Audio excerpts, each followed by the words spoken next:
Welcome to Chilltime with Jose. I am your host Jose with the mostest, and we've got a lot of things to go through today. Like there's a lot of tournament related issues, player related issues, big roster moves as well. There's also I think everywhere and everything is happening at the moment for the AU scene, the NA scene, the EU scene, you name it, it's happening. And yeah, you don't want to go through a few things about it as well. The first thing we're going to talk about is probably the upsets of Dreamhack. We'll probably talk about that for a bit. Then we're going to talk about Ethan going to Valorant. Then we're going to talk about all the roster moves, and then we're going to talk about the AU scene afterwards. And that's things I want to go through today. So let's take a look at the not that, but I'll take a look at this because this is kind of important to the overall CSGO structure, because I know what's going to happen here is that some of these teams have been eliminated early. As you guys can see, Sprout, MIBR, Winstrike, Dignitas, Anson, Extrum, and Fnatic. Something's going to happen here because there's about 8 teams who are decent sized orgs, and you see teams like, for example, K23, Voivoda, Pug team, Nordavind. I'm sorry to Nordavind. I know you guys are a decent sized org, but like when you're talking about Ents, Dignitas, Fnatic, and Extrum, who are quite big orgs, something's going to slip. Some of the big orgs are going to try and use their clout to do certain things to make sure they get to entry to the tournament so they can save their profit margin. Now, Complexity OG, Cloud9, and Heroic are quite big. Probably the smallest org there. Like, out of the big four that have gone through close qualifiers, it's going to be Heroic, given that Heroic only have a CSGO team. And Heroic got recently sold to some Norwegian esports team. I completely forgot their name. Now, the reason why I want to talk about this is that essentially, Sprout, MIBR, Winstrike, Dignitas, Ents, Extrum, these have really good players in these teams. You guys can see here, they were all eliminated, in the third round, the fourth round. And, it says two things, okay? It says two things. The most important thing that I know it says, I know it says 200%.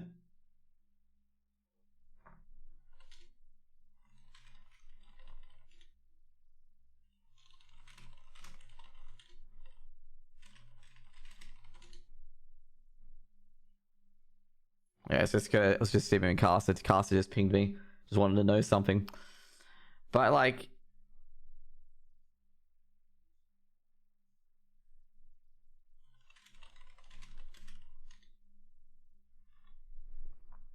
so yeah, anyways, let's just continue, okay? So in the end, Fnatic got eliminated by Grond, and there's been a famous tweet going around at the moment because if you guys are unaware, Grond is a team that boot camp with strippers, okay? So there's been a bit of a meme to Grond. And the first thing I'm going to say is that I think a lot of people are realizing how competitive the EU scene is. Like, I've been saying this for quite a while, that there are teams who are in ESA Advanced who should be in ESA Premier. Like, basically the top half of ESA Advanced is basically, well, ESA Premier hell, is where teams are desperately trying to get to ESA Premier, but they fell short because there's so many other teams trying to get through the door as well. And there's realistically only 4 or 5 spots in relegation to realistically even have a chance to get in to ESA Premier. And there's too many teams to do so. I mean, last season there was 32 teams in the advanced playoffs, for example, and all 32 of those teams, are good enough to get into ESA Premier. And this is where the issue is lying at the moment. It's like, people are surprised about these upsets. So, people surprised by these upsets.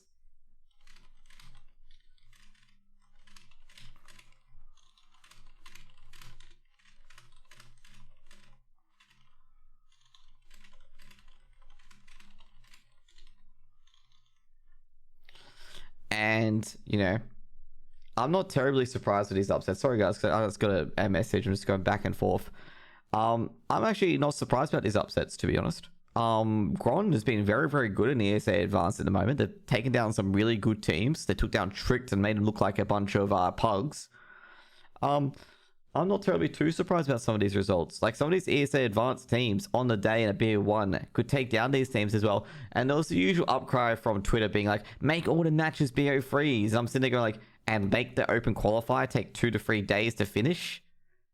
Like, and these are going to be uncasted BO3s because most of the casters do not cast much of the open qualifiers, to be honest, until it gets on HLTV. Like, some of these casters are like, Well, some people would stick it for the long haul, given that, Dugate, he sticks with Sinners for the long haul and stuff like that.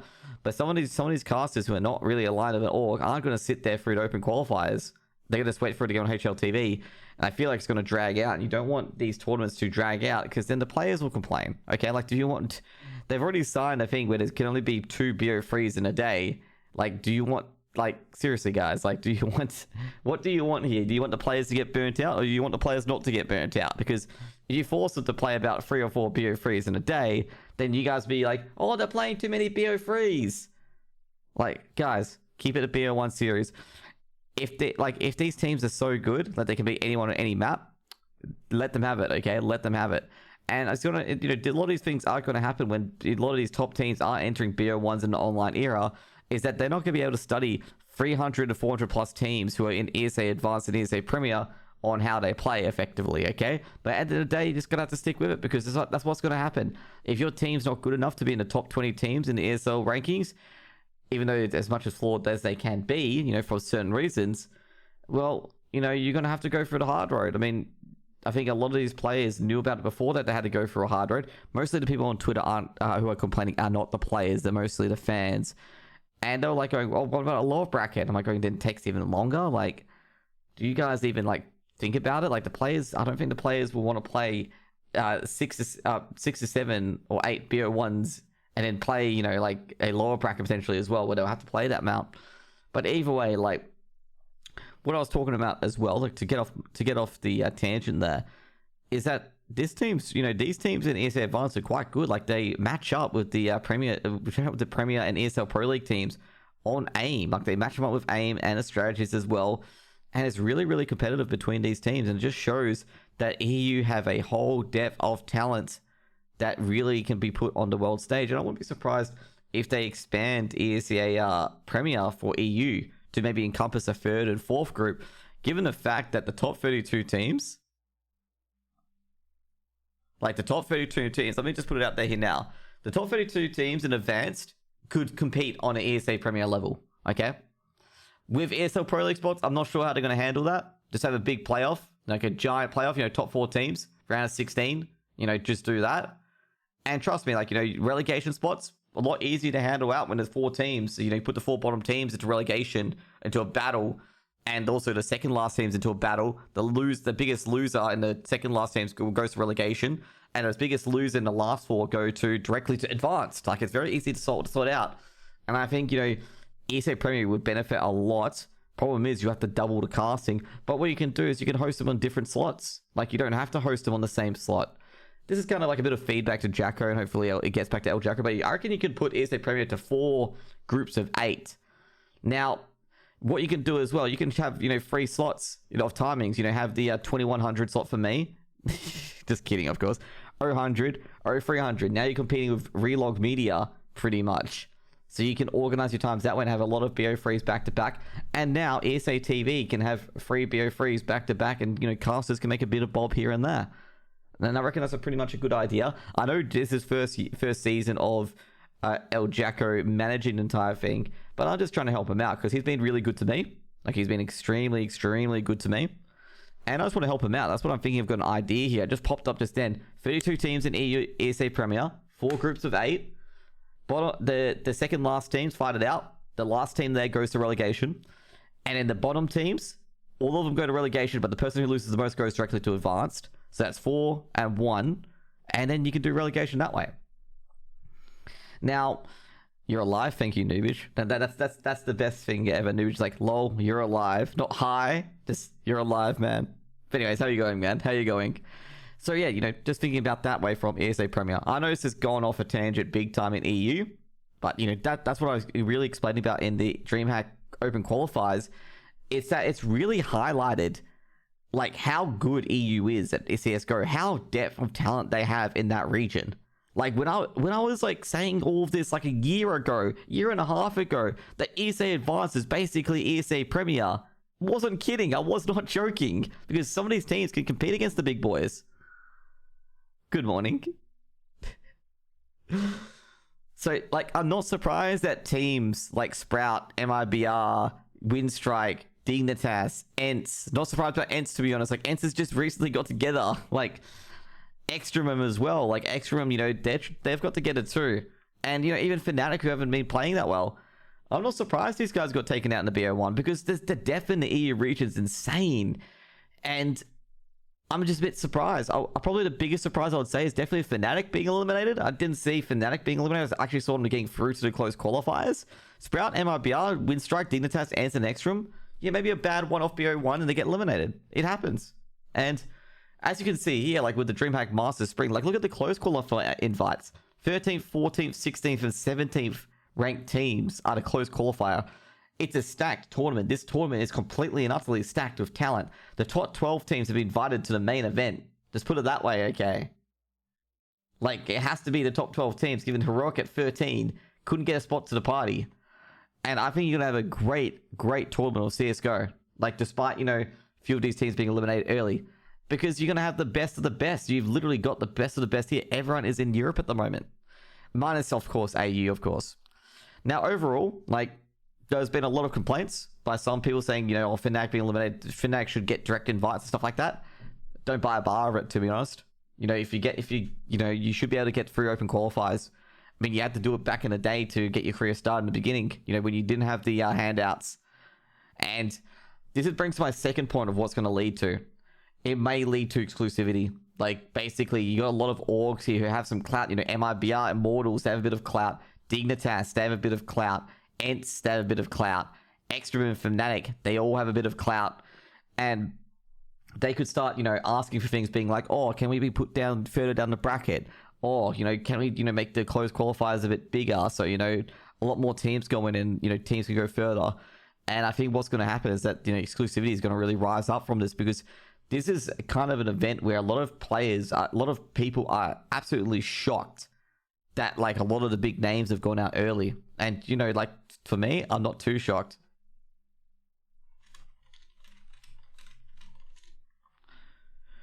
And I think this could be, like, you know, one of the cards that fall over and someone's like, okay, we want exclusivity now. Like, they're gonna, you know, put the clause of exclusivity on it. And the main reason for that is that Fnatic don't enjoy losing money. MIBR, I'm not sure actually if they enjoy losing money, given the fact they spent like a whole bunch of salary for like 9 months on a team that wasn't performing. Ents, okay, maybe you could say the same thing about Ents too. Dignitas, obviously not. You know, don't want to lose a whole bunch of money. They're a pretty big org. Windstrike, Sprout, you know, and Extreme. Extreme has put a large investment into that Australian team. And also Fnatic have put a large investment into their current team. Like, they don't want to lose all their money here. G'day, Skeleton, man. Hope you're having a good day. They don't want to have to lose their money from, like, merchandise sales because their team's not performing. They want to make sure that, you know, they can reap the benefits and then minimize the losses. Like, you know, some orgs do that. However, open to the European side, a lot of them do compete toughly. Like, they are tough competitors and they are not, you know, prone to that weakness compared to, of course, NA Esports, according to Richard Lewis, that they can be a bit lazy. That they want all the upside but none of the downside. But, you know, if there's a potential for that in the EU crowd now as well, like, it's potential for it. I'm not saying any of the clubs are doing it, but it's a potential, noticing that a lot of orgs, especially a US based org being Dignitas and a few other orgs here, not making it to the finals in the end. It's quite a shock, you know, quite a shock. And it could go to the system being like, hang on guys, we want, you know, more of an exclusivity because, hey, you know, I'm a big org, you know, I help run your tournaments, I get names to your tournaments, you get players on seat, bums on seats. But without us, you don't have a tournament. You know, teams could potentially do that to TOs. And yeah, you know, that's actually quite scary. Now, on the other hand, let me just put a few things here quickly. NA spoiled brats? No, not really. Like, they need to make money for the investors at the end of the day, okay? Now, trying to find a few things here is...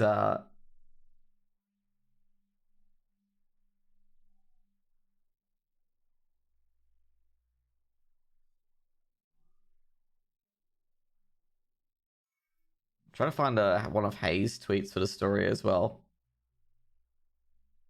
Because, anyways, let's not talk about it. I'm trying to find it for the news because I completely forgot it. G'day, Slippy Man. Hope you're having a good day so far. Bugger. Anyway, let's just continue. Next up, we got Nordavind, K23, Avoider, Movistar Riders advanced to the Dreamhack close qualifier. I did cast Nordavind. Nordavind were deserved winners. They won 16, 16, 12, 12, 16, so 16, 12, lost 16-3 and won 16-3 on Overpass. That was a good game. Movistar 2-0'd, I believe, who they 2-0'd. They 2-0'd the Budapest 5. K23 beat, I forget who they versed. Singularity, and Voivode beat Hard Legion 2-1. Free sickies at work, 20 hours down. Oh my god. Fuck, man, that's a bit of a toughie. And yeah, like, you know, as I said before, you know how I said before, I talked about, you know, teams could go in and be like, hey, we want more exclusivity. Like, man, look at this. Like, the HLTV's highlighting it. And it might push for it in the end.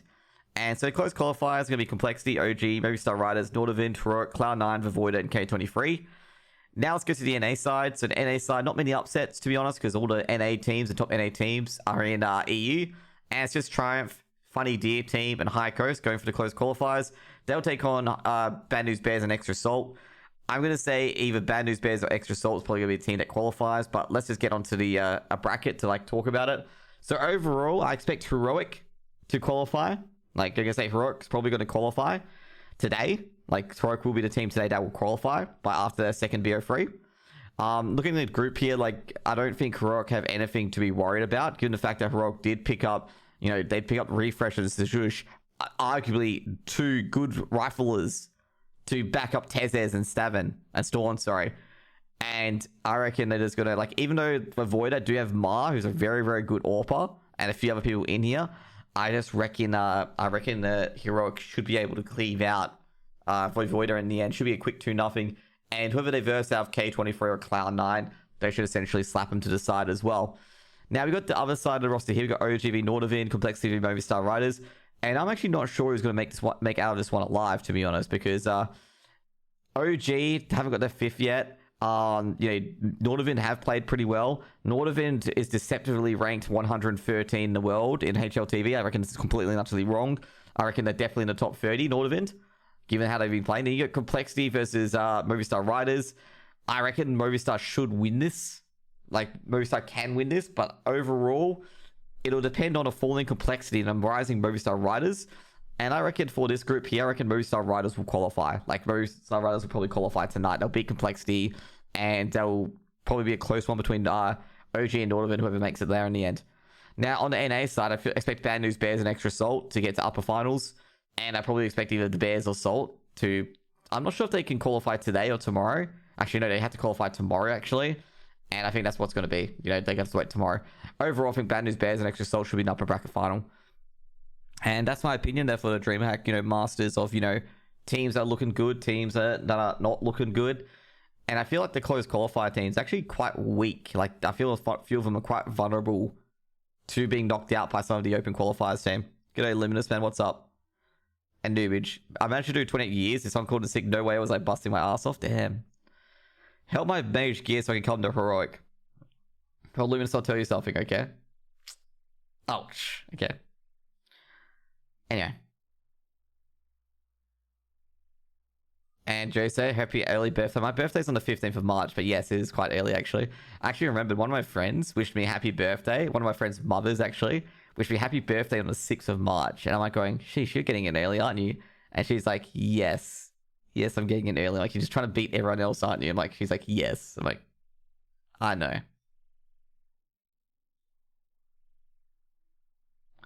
But anyways, I was going to message you, but you aren't even online. Oh, to be fair, like, I wasn't online much of the day. I only had my mobile on there. Now, this is another one, which is very interesting. Reported by Lucas from HLTV. Is that Ethan leaves Evil Geniuses that goes to Valorant, okay? Oh, boy. So, Ethan, basically out of nowhere, snap decision, he leaves EG. He magically joins 100 Thieves Valorant Division. Ooh, magic. I mean, come on. Like, I'm going to say this, okay?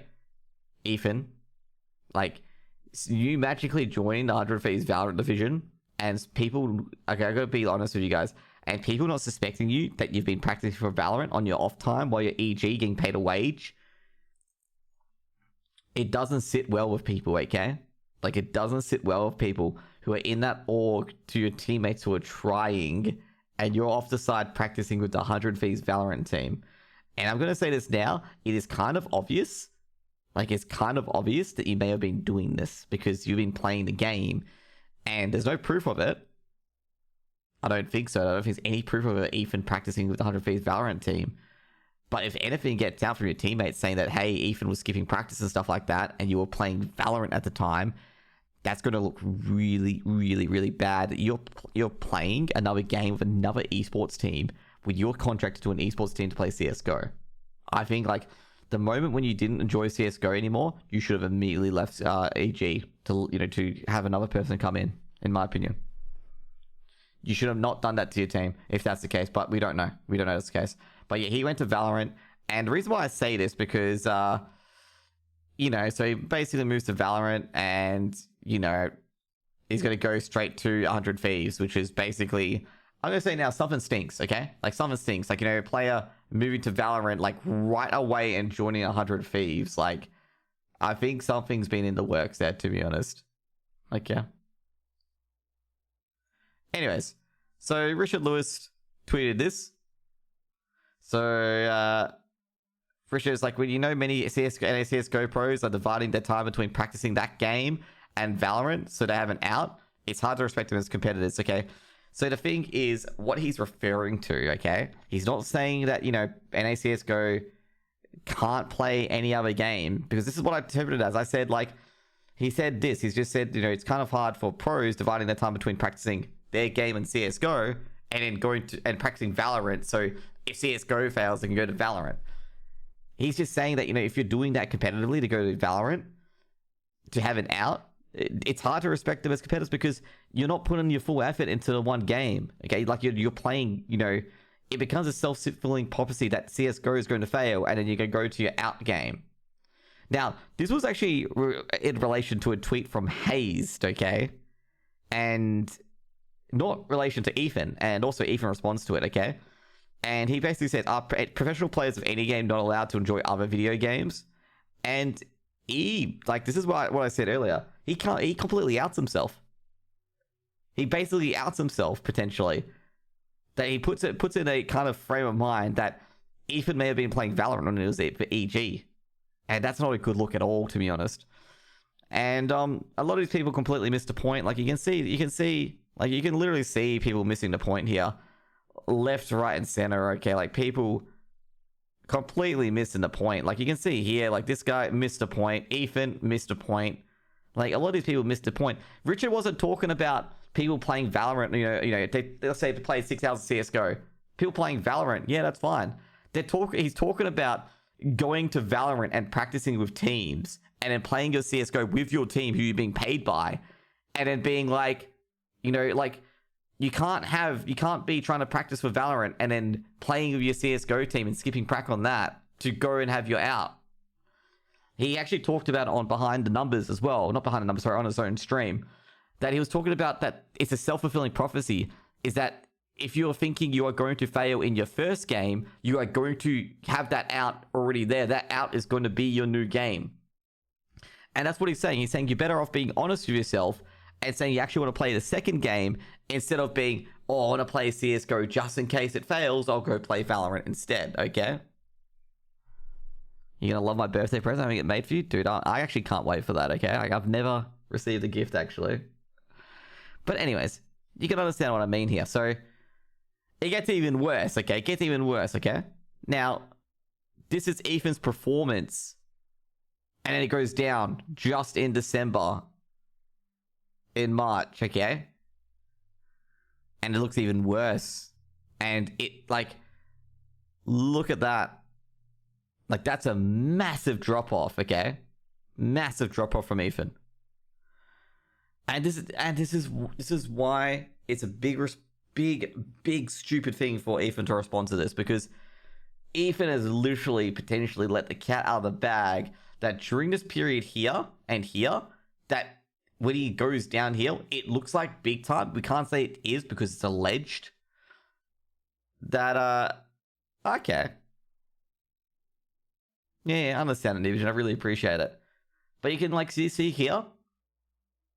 It looks really bad optics that what Rich said could be true for Ethan.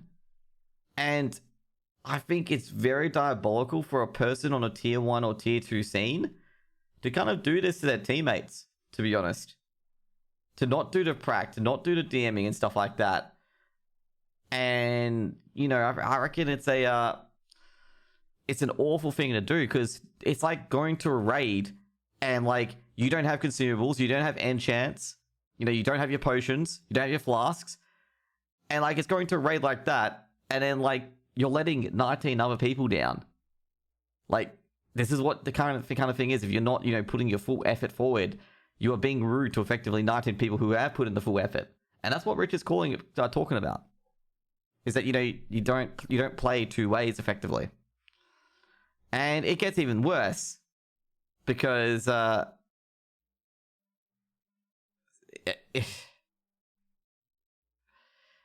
I'm gonna say is, Ethan, you should have not talked. You should have just gone on. Like, I'm gonna say, you should have just gone on and never respond to Rich's tweet, because sheesh, man, you may have been, the optics look really, really bad. And all I'm gonna say is to Ethan, like, have fun in Valorant. Hope you have a good time. Hope you kick some butt.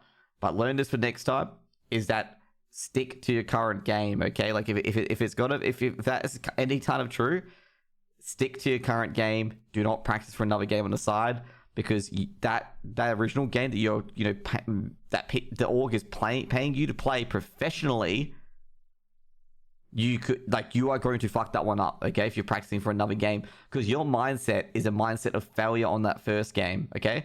The reason why you're preparing it out is because you've already accepted that you'll fail at the first game, okay? You're better off being honest with yourself, thinking that you don't like the first game anymore, and that you go out and go into your second game, then sticking that first game, getting that money, and basically potentially wasting your teammates' time for 3 months because you're not practicing, you're not putting the effort in. Potentially. I'm not sure, it's allegedly. But, like, if something like that did happen, that's a word of advice. Literally just say to your team, hey, you know, I don't enjoy this anymore.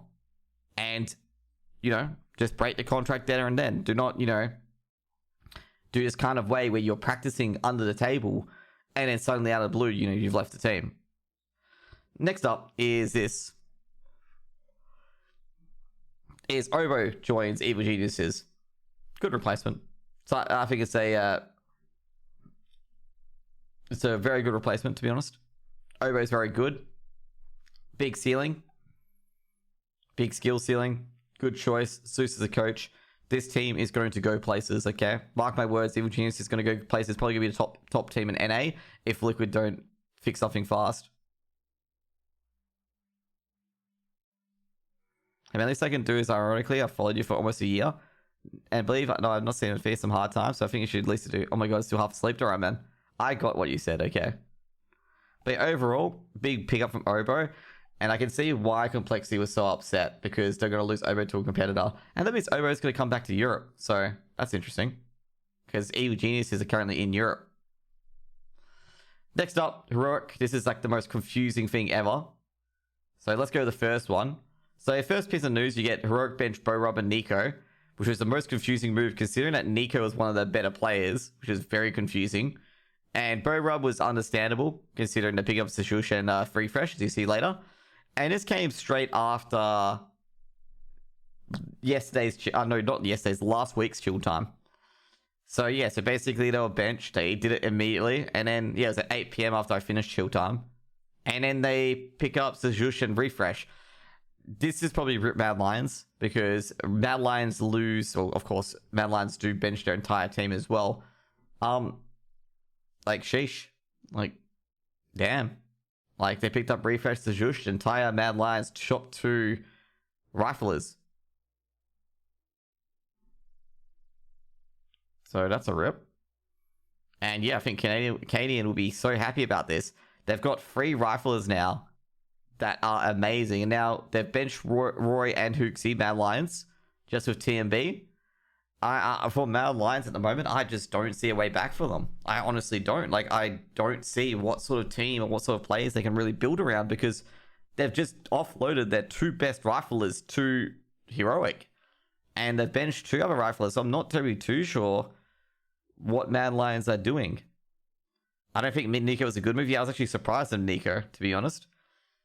And I think Katie must be going back to IGLing, I assume, with this roster pickup, because I Sush or Refresh don't really IGL that much as far as I know. Next up, we got Mad Lions. As I said before, they bench Shuxi and Roy. And I'm gonna be real with you guys. I'm thinking that Mad Lions could be trying to battle off CS:GO. And this is a really, really bad point for Flashpoint, because Flashpoint have only like 2 partner teams who actually have a fucking team at the moment. And, you know, I've got to say, like, some of these teams have really got to start taking it seriously, like with these obligations they have to Flashpoint as well. Like, seriously, like Flashpoint, I just don't understand how no teams are taking advantage of this or Flashpoint. Virtus Pro won $500,000 for winning Flashpoint. And no teams were interested in winning that.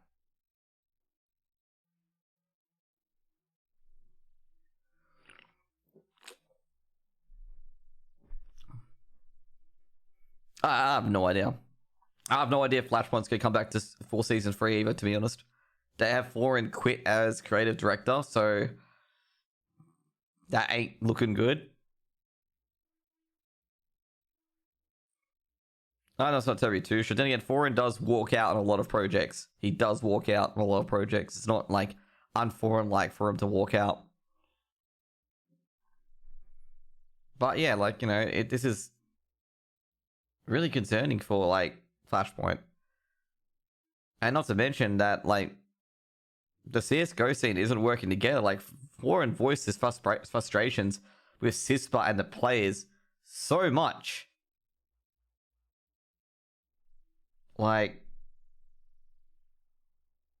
I feel it's just absolute backroom politics at the moment in CSGO scene. Like, I think the studio complaint where they were getting really pissed off about Flashpoint running studios, and then ESL starts running studios, but no one makes a point about that. And I do understand from his POV, like, it's a kind of a similar situation in Australia, the ESIC bans, where no one talked about JHT and a few others being banned and really banning for them. But once 35 other players got banned, everyone started banning for them, and they were like going like, guys, like, you didn't even care about it until like some of your mates get banned.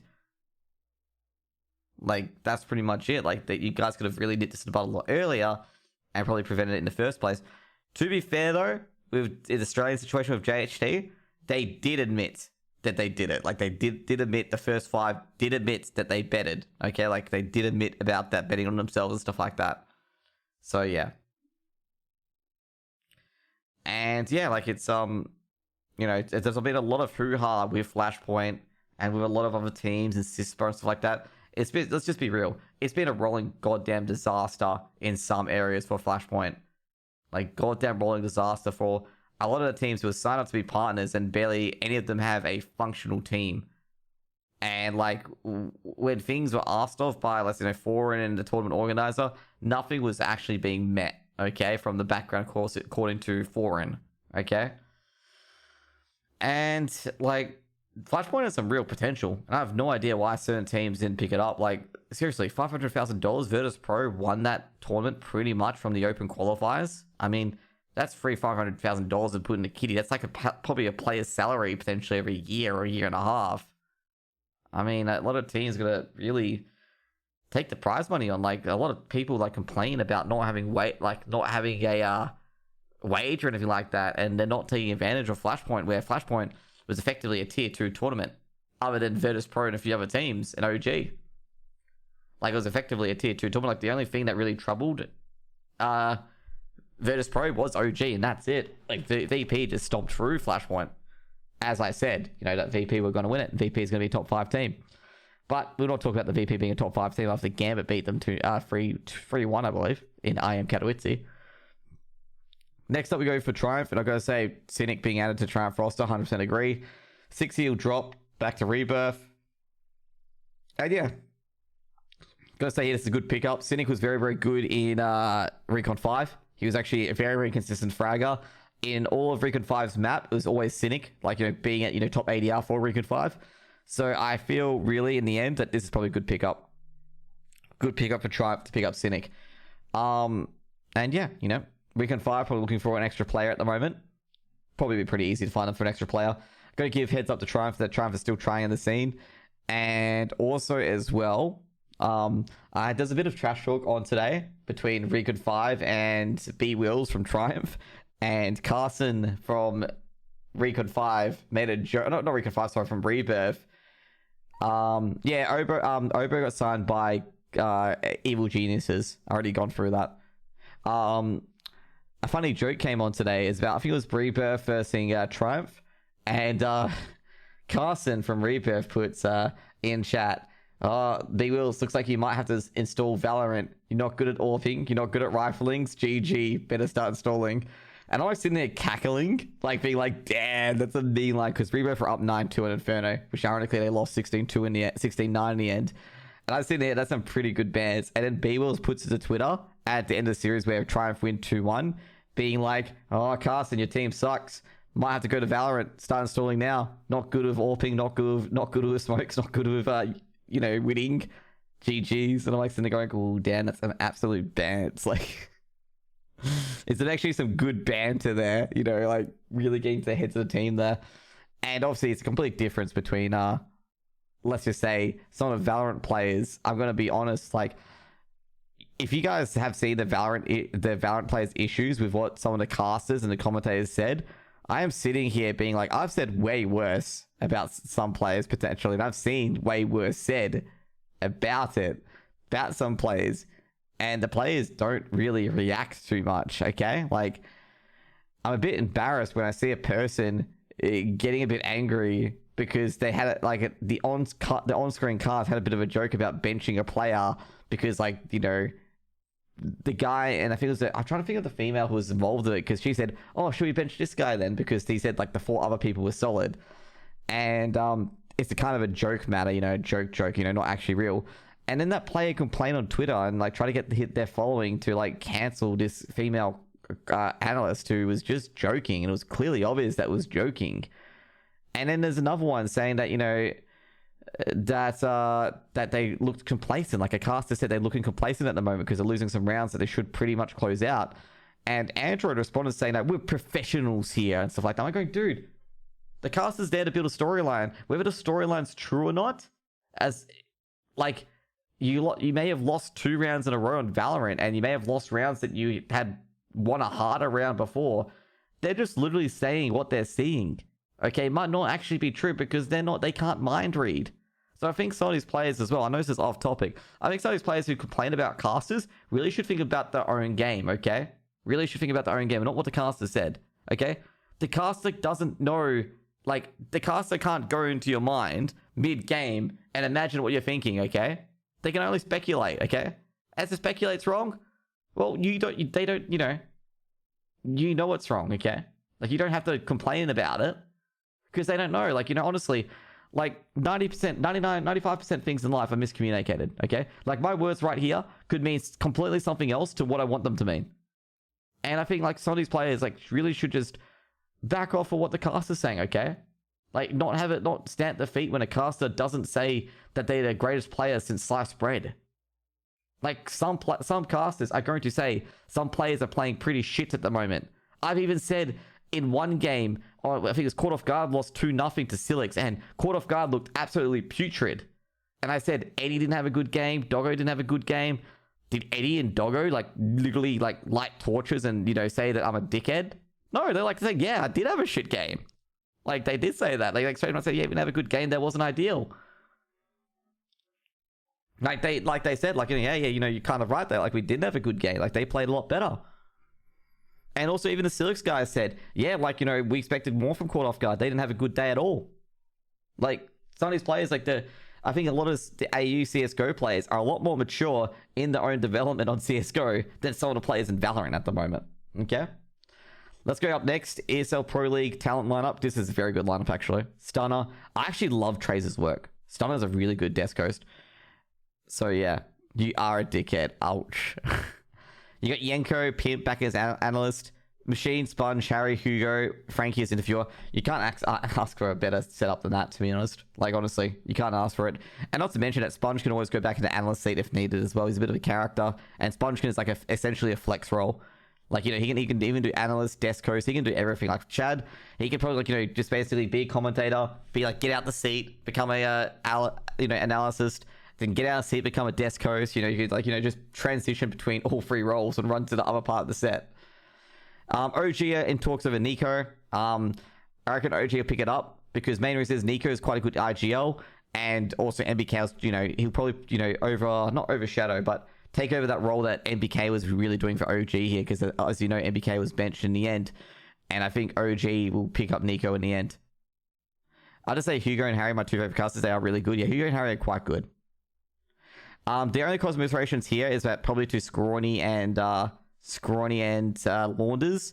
Like, they're a bit unlucky to miss out, but you're talking about the best of the best here. Like, you're not talking, you're not talking about the, maybe third or fourths. You're talking about the best of the best, and unfortunately, I'm going to say Machine and Sponge are very good together. Just Harry and Hugo are very good together. And I would just say Scrawny and Launders probably unlucky to miss out. That's just a bit unlucky to miss out. They're probably doing Dreamhack Masters, in my opinion. Wouldn't be surprised. Now, next up, Bravado returns to CSGO. Bit interesting, since Bravado, I think they left a long time ago when JT, Sonic, and stuff went to ATK, then they became Cloud9, obviously. They got it back again. They're basically Project Destiny. If you guys remember back, I think it was about a year ago, or a year and a half ago, that they're trying to raise money to stay in the NA region, and they didn't get it in the end. And obviously, some players moved to join ATK. That's what happens. Scrawny talks too much on stuff he has no idea about. Well, he is the play-by-play commentator, and he's meant to create environment, and Launders is the analyst to tell everyone what happened. But anyway, as you guys can see here, Provider's returning. And last but not least, Shiro. Gambit winning IM Katowice 3-1 against Virtus Pro. Named MVP, and I'm going to say, I knew this was coming, okay? Like, a lot of people who came to my advanced games when I was casting Gambit youngsters, now Gambit back in the day, they knew this was coming. They knew Shiro, like, Shiro just works on a few things, and Shiro is the absolute god of the AWP, okay? And, no, he talked about stuff outside CS that he has no idea about, like when he's casting. Oh, yeah, I can understand about that. But yeah, as you can see here, like, Shiro smashed native defense Na'Vi, and yeah, he also beat the Kinder and MVP, and well-deserved MVP from Shiro, to be honest. Like, Shiro played a very complete game. You might not be able to see it here, but he only has 2 games where he's negative rating. Every single other game, he is green rating and above 1, and probably above 1, like 1.1. And that's what you get for MVP there. And I think Gambit now, they've got all these riflers that are performing extremely well, and Gambit might be a top 5 team as well. I was thinking top 10. I think this is the rise of the CIS region here. We've got Gambit and Virtus Pro, who are now extremely competitive. You got Team Spirit, who are extremely competitive. I don't think Shiro is a player to watch in the future. I think Shiro is a player to watch right now. Like, right now, he's a great AWPer. He's a great AWPer. He's a player to watch right now. The right now here, not future. He's absolutely killing it on the AWP. Now, next up, that's going to be all the news for today. Now, we're going to talk about the AU CSGO scene at the moment. And the biggest thing I want to talk about the AU CSGO scene is I've touched on it about this before. I'm going to say, like, the top team is going to be is Gambit. Like, Gambit's going to be that top team. Remember, you got to remember, Gambit's a huge org. Like, Gambit is a huge squad. They are not letting that team go. Like, I don't think they're going to let that team go ever. Like, I mean, they didn't bench that team when that team was performing. Like, the Gambit youngsters roster, they kept them for that team was super. They kept that team for 1 year and a half. Before they put Hobbit in, of course. So I don't think they're letting that team go. I think Gambit will probably want, like, triple the player's value before they let him go at all. Like, they're not going to let it go, okay? And I think they're going to, like, even match phase and vitality offers. Like, they'll match the offers that anyone tries to offer Shiro. Because they're like, Shiro, man, we want you staying here because we know how great you are. Like, I'm going to tell you that now. Like, even the big boys at FaZe, Vitality, Team Liquid, all those big boy esports orgs, it's Gambit just going to try and match it every single time. Like, they're not going to let Shiro go very easily.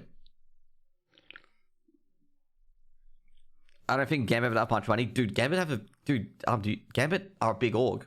Like, Gambit are one of the big orgs in Russia. I think the biggest org in Russia is Virtus Pro, then Na'Vi, then Gambit. Like, Gambit is quite up there in the esports region. Like Gambit had a really good League of Legends team.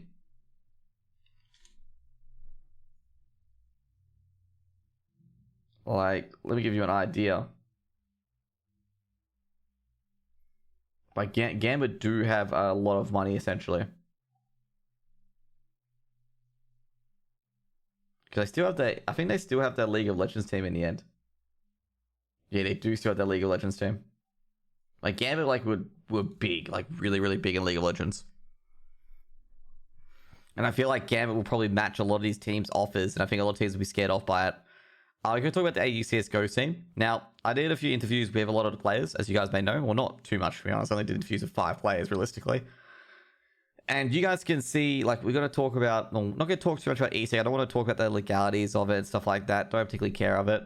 But, like, you can see the issues with ESEC that pop up here. It's not exactly... Like, ESEC, what they're doing is fine. Like, for the integrity of esports.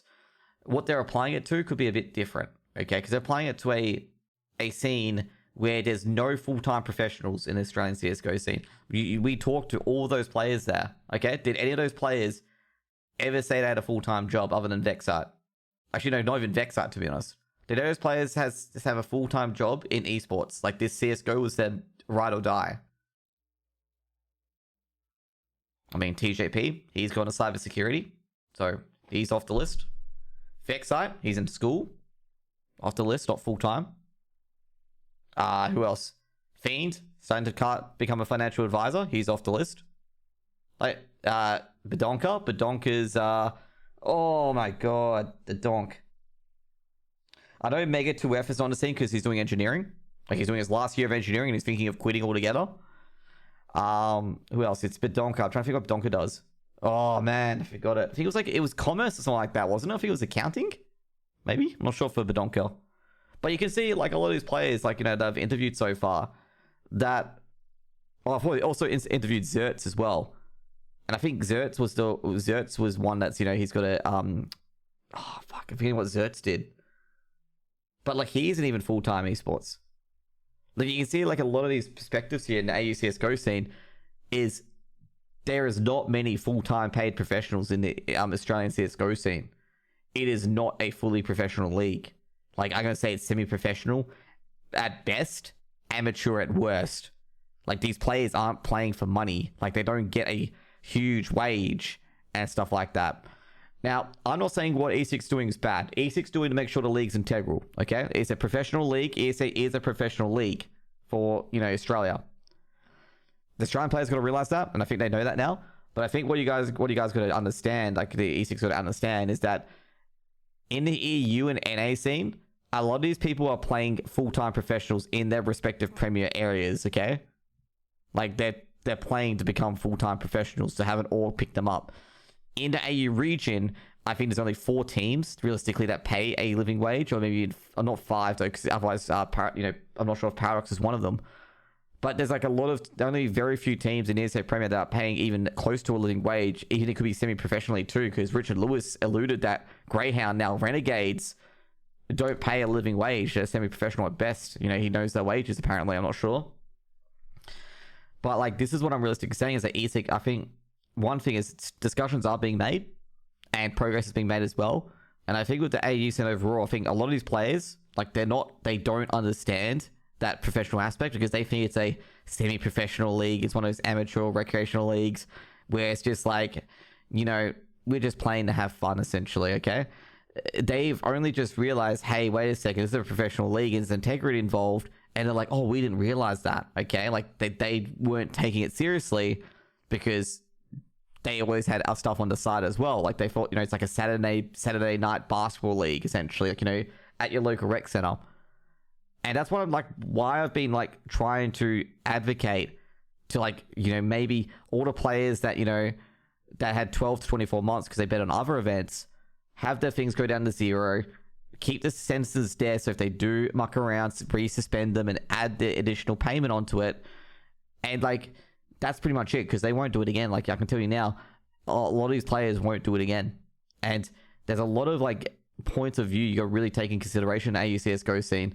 Is that with those 35 players getting banned, they are unlikely to go to come back to CSGO after the 24 or 12-month ban. They might go and invest more into their career. Like, that could have been pushing over the rope from being a full-time CSGO player to being like maybe an engineer or a miner, you know, going down to the mine sites, becoming in cybersecurity and stuff like that. Like, it will change that. and it will hurt the CS:GO scene more, okay? And also, not to mention, like, a lot of the CS:GO AU scene has already gone over to Valorant because, well, it's kind of obvious because Riot have Riot hint and rumor and let the speculation go wild that they will put an exclusive league in. And as you can see, like, all the big orgs are interested. They want to be the lucky 8 teams to get a golden ticket to the whatever the AU league is going to be called in Valorant. Okay, they want to get a golden ticket, so they're probably overplaying players and stuff like that. Okay. And what happens is that, Valorant can easily welcome them with open arms and be like, oh, come to Valorant and stuff like that. And also as well, some of the CSGO players and casters have gone over to Valorant because there's paid opportunities. I mean, look at the VCT, for example. You saw Pilsky, you saw Konkimoto there as well. You saw Two Tap Tony casting a few games, Quick Draw casting a few games, Matsy casting a few games. There are 4 casters from the ESEA Premier scene that have gone over to Valorant. Okay? And 3 of them are not casting CSGO anymore. Maybe, I'm not sure about Komodo, whether he's going to be casting CSGO anymore at the moment. Not totally too sure. Josh, I'm not sure if he's casting CSGO. To be fair, he gets more money at his job. So, don't blame him. And then that leaves us literally only me. Because, like, I do enjoy casting CSGO. I really do enjoy it. And I don't need to be paid to cast CSGO. Like, I don't need to. I'm in a position where I don't need to be paid. Don't most casters cast multi games? Yes, they do. They do cast multiple games. But, like, we're losing casters in the CSGO scene to essentially being from casting for the AU scene to only casting games that are paid to cast. Like, that kind of thing. Like, what I'm saying is that they're cutting out the grassroots, okay? Like, basically the grassroots is being essentially cut. And that leaves the tier 1 events without any, like, stable foundations to build up again if anything does push comes to shove. Now, I'm not saying the casters are bad. Casters can do whatever they want. Like, I'm just showing, for example, where the casters are moving to. Okay? I'm not saying that Komodo and Conky can't cast Valorant. I don't give a shit. Okay? They're allowed to cast whatever they want. If, like, someone actually tried to get Conky cancelled because of some of the tweets he made, like, 6 years ago. And that shit's not on either. Like, Conky's a fucking good caster. And 6 years ago, shit should not come up. But, that's what's happening at the moment, is that a lot of casters are getting out of CSGO, and it's not looking too good. That's what I'm saying. Like, it's not looking too good in AU scene, where, like, we have a lot of players banned, then casters are moving out, and, like, it's, like, not looking very good. That's what I'm saying. Like, a lot of players going to Valorant, a lot of casters going to Valorant as well, because there's money there. And yeah, and there's a point you can make room for more and up-and-coming casters, but, like, I don't think ESEA pay too much attention to the AU scene, to be completely honest. Like, I don't think they do. Like, given there's no ESEA cast in the AU scene, they haven't really addressed, like, the lack of Australian casters in the AU scene. Literally, like, I'll tell you now, the last thing that was posted in the AU scene, I'm very sure, like, I can tell you guys now, a little bit of a secret. The last thing that was posted in the AU scene was literally me and Watchful saying thanks on Wednesday. That's literally the last thing that's been posted. And that's 3 days ago, okay? Now, NA and EU, they've had more recent posts, okay? More recent posts. So, I want AU CSGO to succeed, okay? The players need to build a brand around themselves and, like, really give a realistic view of themselves to the scene, okay? Like, that's the thing it is. And it takes work from everyone, okay? Takes a lot of work from everyone, okay? Not just me. Like, I don't want to take the compliment that I'm carrying the AU scene, because I'm not, okay? Like, if I don't have the players playing, I don't have anything to cast. If I don't have the orgs paying the players to play, I have nothing to cast, okay? Fuck all to cast. Like, I don't have anything to cast at all. And, like, if the AU scene wants to survive it, like, if CSGO just goes plop, I'll have to be casting up the EU scene, and that's it. And, I want to have a lot more casting, okay? As much as I enjoy your casting, I like more AU casters. Well, dude, so would I. Like, there's games in the AU scene that are not being casted. And I did tweet about it. I did complain about some of the guys, really, like, trying to bait and take the piss out of me. And I'm, like, sitting there going, like, guys, like, I'm your only consistent AU caster. And, like, I interview players and then go off and cast other BO3s, which, like, I literally cast, like, maybe 10 or 7, 12 rounds, but at least the fucking game's being shown. Like, Like, seriously, like, you can't fucking keep shitting on AU casters and expect them to fucking stay either. Like, if they're not getting paid for this shit, like, dude, like, this is another thing. That's what Richard Lewis said, okay? Do you think people who are doing it for free want to get beaten up? Hey, I'm trying here, guys, but they just bully you more, man. Dude, I've been victim of bullying, and I'll tell you now, like, that kind of shit does not flick with bullies, okay? Like, just keep going in.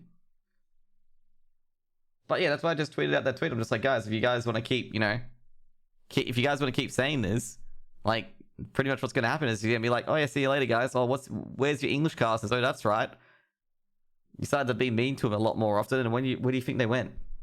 They want to be paid for taking shit. I mean, come on.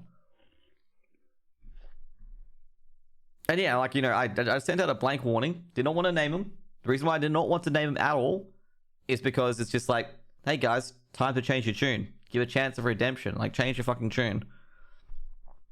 Because if I was like anyone else who was like on that last straw and was like, fuck it, I want to be paid to cast this shit, I would have just left.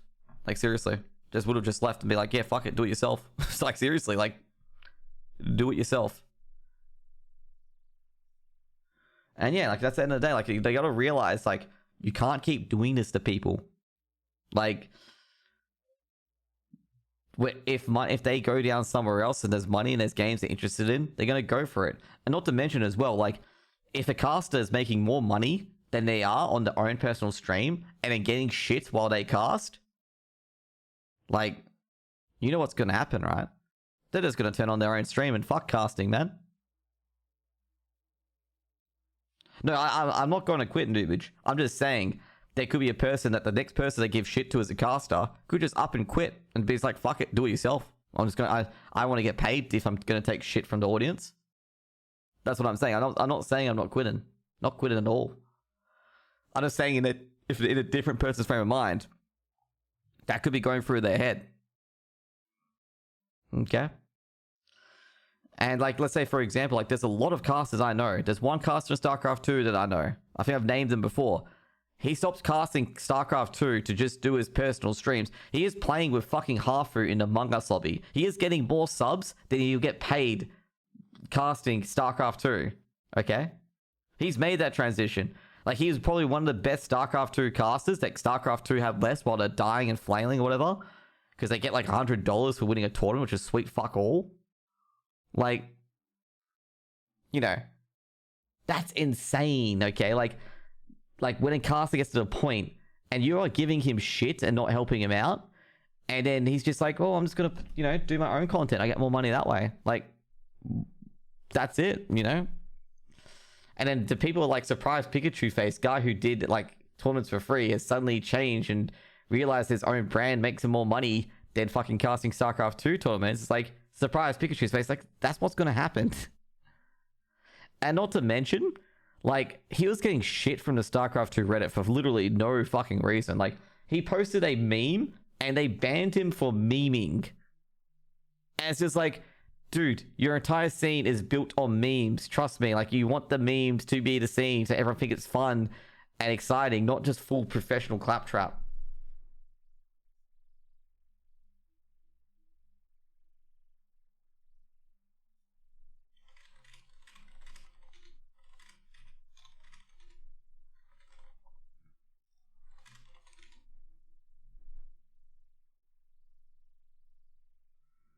One word, Shroud. Oh, Shroud was like, for CSGO players.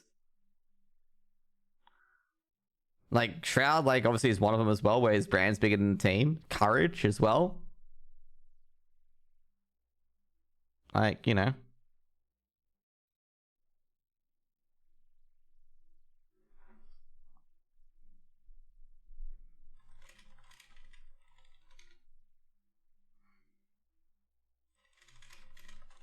Get Right? Yeah, Get Right's got a brand as well. These are players, of course, so we want to talk about casters. Shroud's personality? Dude, Shroud's mindset. I don't think it's Shroud's personality, I think it's his mindset.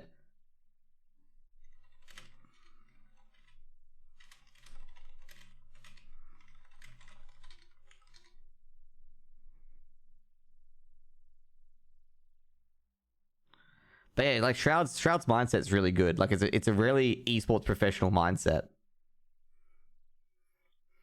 But like, you know, also as well, this actually extends to points about Foreign and Richard Lewis talking about building a brand. I mean, look at Shroud and look at Get Right, okay? After the esports, they did all those interviews, did all those, you know, things. They took their time out of their, you know, day to do the interviews, to do the stuff. And look where they're at now. Shroud did a lot of interviews and stuff like that. He's super fucking famous. Get Right, super fucking famous. I mean, there's a lot of, you know, ex-CSGO players that are super fucking famous because they took the time to do the interviews. There's also Sponge as well. So yeah, there's a lot of players who did the work to build their brand, and now they're, you know, big.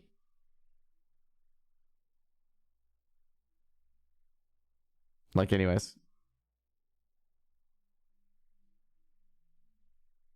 he's a way better casting player. Oh, true.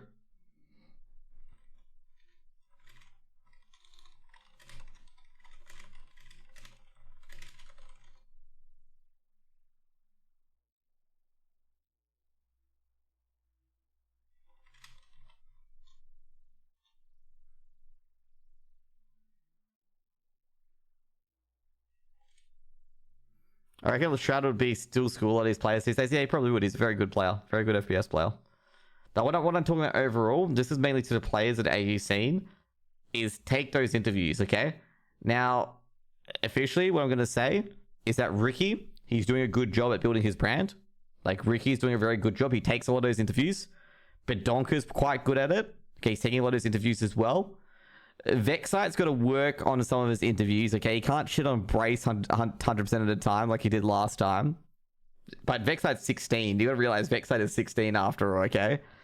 What else? But Donker's very good. Zertz is very good at taking interviews. Like, Zertz is very good at it.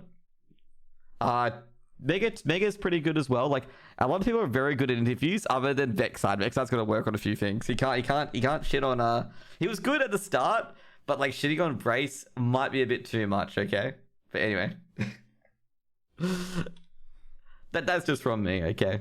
But overall, like, you know, a lot of people got to realize that Rufflecrow is really good at interviews, actually, yeah. I was just talking about the players that are, you know, that I've interviewed so far, but Rufflecrow is really good to interview. And I would like to interview him one day as well. But yeah, like, you know, a lot of these players, like in AU CSGO scene, take the chance to do the interviews. I know a lot of you do. Like, a lot of you have, you know, taken my chance to interview. That's been awesome. But yeah, you know, take those chances up, because there's a lot of players in the EU scene and the NA scene who took those chances. They're very successful in wherever they are now as a brand. Mainly from the interviews, not from me. Like, my interviews, I can tell you, but to be honest, like, dude, like, only like 30 people, 40 people watch it. I'm talking about, you know, the ESL interviews, the Dreamhack interviews. Take them up every time. Even have like a rotation on who takes the interviews. Like, whether, like, you know, oh, this person takes the interview, that person takes the interview, and stuff like that. Like, you know, there's a lot of players out there that are doing the right thing, okay? And like, for example, I'm gonna tell you now, Ricky, like, he's been hard at taking the interviews, okay? Really hard at it. You can interview me. Oh, not at the moment, so Quest. Not at the moment. I'm talking about players in general, okay? I'm talking about players in general. And branding and stuff like that. Like, I'm not doing any interviews now. I'm just talking about the players in general and the casters in general. We're actually talking about the point where, like, you know, we're talking about an example where a caster just like said fuck off casting and just basically went to their personal brand because they made more money off it than they did casting. Like, that's exactly what happened. Like, I think I've already named him, but I think it was Base Trade. That's exactly what happened. Like, Base Trade stopped casting StarCraft 2. He didn't like, you know, put some big quitting posts. He's just like, hey man, I can go to play Among Us with my mates. I get more subs. I can play Among Us with Hafu. I can play Among Us with, you know, the EU group with Wolfbell. And like, you know, I can play with Ash, Sykuno, Sidian, and I get more money, and I get more viewers, and I get more bigger chat. And he just said, see ya casting. And that can happen, you know? Like, let's just say I get like, you know, 200 average viewers, get like 20 subs every stream, every time I'm playing like Among Us. It's just like, CSGO casting suddenly feels like a fucking chore compared to me having a fun time. Like, you get what I mean? Like, that's what I'm talking about, okay? Like, if the arseholes keep being arseholes to me, okay? Like, you guys understand what I mean about that, okay?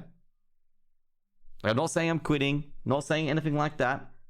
I'm saying that, the fucking cake, the mud cake in the corner where I'm getting 20 subs a fucking hour playing Among Us is looking really fucking juicy when I'm getting served a cock meat sandwich while casting CSGO. So that's what I'm saying, okay? But either way, players got to realize that they need to take opportunities for interviewing and brands, like build up their own brand, maybe start streaming on the side, build up their own brand on the side. Alex is doing a good job at this as well. Like, Alex is the one streaming. Wait, Gambit didn't make DH Masters? No, Gambit will be in there. Gambit's top 10, top 12. Like, Gambit didn't go into the open qualifiers. Gambit will be in Dreamhack Masters, surely. Sorry, we're just going to take a sidebar really quick. But I'm just saying, casters, players, all those people need to make, a sort of effort to brand themselves. Komodo's done an effort. Conky's done an effort. Like, all these casters have done an effort. I'm not saying, I'm not talking about Conky, Komodo. They're doing a good effort. Elvish Guy's doing a pretty good effort as well of helping him out in between what he's hosting and stuff like that. Mac, not so much anymore. I think Mac's got too many freaking, let's just say, he's got too many jobs, Mac. Like, Max is doing too many things that he can't build his finger in the side as well. Pilski, I'm not sure because I don't have Pilski followed, which is ironic. But like, what I mean. I'm saying, like, a lot of these casters are doing a good job, and like, some casters got to take on this side hustle as well, and a lot of players got to take on the side hustle as well. Like, Addict, for example, is one of them who's taking it on. I think a few of the CSGO players do stream. Like, Rufflecrow is probably a big example. Like, if you want to look at a person who is building themselves really well as a brand, is Rufflecrow. Okay, like, first, he streams. B, every IM interview, when it involved Vertex, Rufflecrow was on. Like, Rufflecrow was just like, smiling, having a bit of fun, telling, having a bit of joke. Obviously, the joke was, good bands, PG, wasn't too any crude, anything like that. Like, you talk about Renegades and like how Vertex gonna smash him and stuff like that. Kind of like a sponge type attitude where he's like, we're gonna pawn these Renegade noobs and stuff like that, Like, that's what you gotta kind of strive to be like. If you don't have it that way, like, you don't have to go into the brand industry. Like, at the end of the day, as per self-help book says, you don't have to be the biggest star to win big, okay? Like, there are multiple ways. Like, this is an open-ended RPG, okay? You don't have to go down the CSGO, esports, Twitch path. You can go to, like as many of the CSGO pros said, and most likely I don't want them to go down there in a region, is like, go get a cybersecurity job, engineering job. Maybe sometimes esports isn't for you. And that happens. Like, for me, I'm like sitting there some of the times when I don't get the gigs. I'm just sitting there going like, maybe esports isn't for fucking me. That sort of thing. That's what I think sometimes. I'm sitting there going like, well, I'm not getting any opportunities. Like, maybe esports isn't for me. Because I'm getting zero opportunities, like, from anyone recently. The day before... Anyway.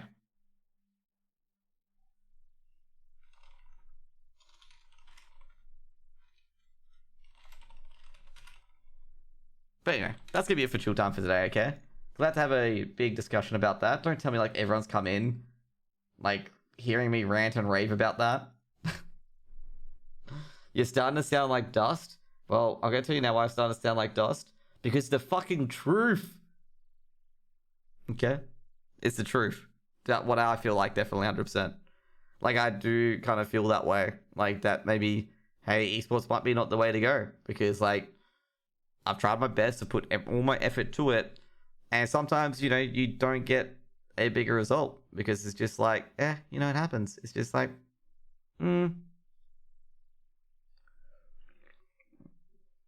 Anyways, guys. Thank you guys for being here. And I hope you guys have not a wonderful night, obviously, on YouTube. Wonderful night on YouTube. But for the guys on Twitch, I'm going to keep continuing. But yeah, it was a really, really, really productive, chill time today, actually. I've got a lot of issues that I did want to talk about. Like, a lot of talk about, players, casters, stuff like that. And, like, the role we've really got to play in the AU CSGO scene to really improve it. Like, I'm going to leave this with a last message, is that if the AU CSGO scene needs to grow, it means that everyone's got to put in their best effort, okay? We've got some great people still in the CSGO scene. I mean, Charles, for one example. We've got a great operating officer in Order, okay? We've got Gomez as well, one of the best managers in Order. We've got we've got Chiefs as well. We've got Paradox. Paradox is very committed to CSGO. Like, very committed to CSGO. Ground Zeroes, I think they're gone. Not sure if they're going to come back. You know, maybe, like, you know, Vertex pretty dedicated to it as well. Jamie been very, very dedicated to it. Been trying to keep the roster going, despite, you know, basically a few movements with Tensai quitting. Who else has been dedicated to it as well, like, for a long time?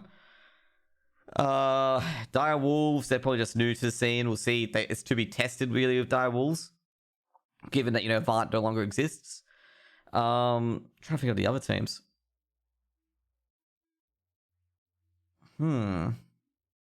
There's Renegades, of course. They're pretty dedicated. But as you can see, you know, with a lot of the ESIG bands, it's really not, you know, really hurt it. There's Rooster as well, but, like, Rooster can be a bit etch-a-sketch with, like, you know, their contribution to the scene. Like, a lot of players as well, like, should try to avoid making each other's life hell. What else? There's LPL. They've done a pretty decent job. ESA have done a really good job as well. Like, ESA could pull the stumps up on Australia really at any time, considering they haven't really paid much attention to it. And that's kind of the message you got to lead. Like, you know, it's got to be like the AU scene together. Like, I think the biggest turning point for the AU CSGO scene will be when we get to a point where the betting agencies thinks we're good enough, and where we get to a point where Legacy and some of the bigger orgs, like in the AU scene, like, you know, maybe Kanga, Legacy, a few of those teams that have, you know, have League of Legends teams, start looking at CSGO teams to pick up. Like, when Ground Zero, Legacy, all those other teams start coming back to CSGO, is know when we've made it. Like, we kind of got to work for each other, as per se, if we really want to build the scene from the ground up, okay? And there's a lot of good people who, you know, do want to help out. And that's what the CSGO scene needs at the moment. It's just basically the AU CSGO scene is just, of course, a calamity happened. We've lost 35 players. We're trying to work through it. A lot of people are dedicated working through it at the moment. But we need to, like, still kind of help each other out, not just point the finger at people all the time. If ESL dies, we're all fucked as much as I dislike him. He's not wrong. Like, I tell you now, Richard Lewis is not wrong about that. Okay? If ESL dies, oh boy. Like, that's esports dead in a nutshell. What's the plan for the rest of the night? Persona 5 Strikers. I do want to play some Persona 5. I haven't played that game for a while, and I've been wanting to progress on that game for a bit. Okay, can I progress with it by the Persona 5 Strikers? But either way, guys, thank you guys for being here for Chill Time. Subscribe, share, like the video below. I've been planning to get some people on for Chill Time for interviews in the future. Like, if you wanna be interviewed by me, if you're a player or a caster, just hit me up on Twitter. And yeah, if you want to watch me live, watch my live stream as well. Thank you, guys. See you guys later. Peace out. Bye. And for the Twitch people, well, we'll be going to Persona 5 Strikers very shortly as well. Overall, oh yeah, I missed out on the interview with Merbit yesterday, but I felt like towards the end, it was 4 a.m. for me. So yeah. Also, ABC Legacy, dude, I've seen you lurk in my streams. I know I'm calling out a lurker here, but like, dude, I've seen you in my streams a lot, and I really appreciate that you lurk in my streams, okay? Like, I know you, like, just put the thumbs up to me, but you've been lurking in all my CSGO streams, and I've been noticing it, because I check chat, like, you know, who's here and stuff like that, and I see you lurking every time I cast CSGO, so I really appreciate it, dude. I really, really appreciate it. I know I'm outing lurkers here, but, you know, I thought I'd say that, and I've said, you know, I thought I'd say to all the mods as well, for, you know, monitoring and, you know, watching the stream as well. I think Noob has been to most of my CSGO streams, Slippy as well, and a lot of the other WoW guys as well. Really, really appreciate that.